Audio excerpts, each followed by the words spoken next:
naman. Flight. So, ang tawag sa inyo, flight stewardess? Apo, or insider cabin crew din. Cabin crew. Okay. Thank you for the... Ayan, tinanong ko kasi si Sir. Kung ano pagkakaiba ng nung flight stewardess sa flight attendant. So, mas magandang pakinggan yung flight stewardess at saka o kaya cabin crew, sabi ni Sir. Cabin crew.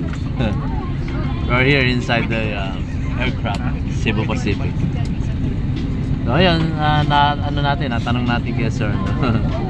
Kung ano yung difference ng flight stewardess and flight attendant. So, sabi nga niya, mas maganda siguro flight stewardess na lang, no? At